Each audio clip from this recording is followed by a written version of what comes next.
ప్రభునందు ప్రియమైన దేవుని బిడ్డలకు మన ప్రభు అయిన యేసుక్రీస్తు నామమున శుభములు కలుగును గాక.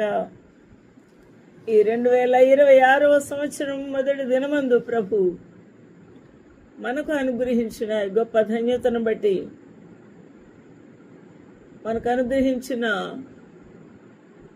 ఈ గొప్ప ఆయుష్, శక్తి, బలమును బట్టి మన ఆత్మకు రక్షణ, విమోచన కలుగచేసిన మన ప్రభు అయిన యేసు క్రీస్తుకు కృతజ్ఞతాస్తుతులు, స్తోత్రములు చెల్లించుచూ ఉన్నాను.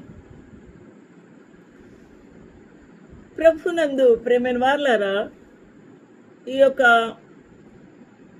దినమందు మనము జ్ఞాపకము చేసుకోవాల్సిన విషయం ఏమనగా, ఆ ప్రభువు ఎటువంటి వాడో అని, ఆయన వలన మనకు ఏ మేలు కలుగుతుందో అని. ఈ 2026 సంవత్సరం అంతా నా బ్రతుకును ఆ ప్రభు ఏ విధంగా ఆశీర్వదించ ఉండాలో ఆయన ముందుగానే నిర్ణయించి ఉన్న ఆ ప్రకారంగా ఆ ప్రభు సన్నిధిలో ఎదురు చూస్తూ ఉన్నాను, ఆశతో ఎదురు చూస్తూ ఉన్నాను. నాకు ఆశ పుట్టుచూ ఉన్నది. హల్లెలూయా!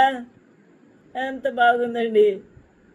ప్రభు సన్నిధిలో మనకు ఆ ప్రభు యొక్క కృప, మహాత్యము మనకు దొరుకుతుంది, లభ్యమగుతుంది. దానిని బట్టి ఆ ప్రభు మనల్ని ఆశీర్వదించును అన్న ఆశ పుట్టుచూ ఉన్నది. పుట్టుచూ ఉన్నది అనగా ఉబుకుచూ ఉన్నది. అది ఎవర్ ఎండింగ్ ప్రాసెస్.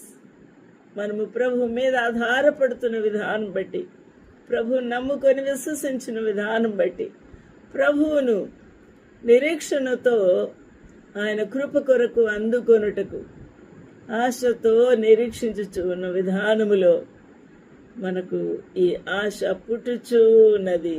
హల్లెలూయా!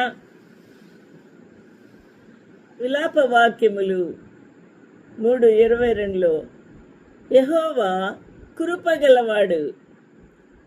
హల్లెలూయా! దేవునికి మహిమ కలుగును గాక. ఆయన కృప గలవాడు, ఆయన వాత్సల్యత ఎడతెగక నిలుచున్నది. ఆయన కృప గలవాడు. It is of the Lord's mercies that we are not consumed, because his compassion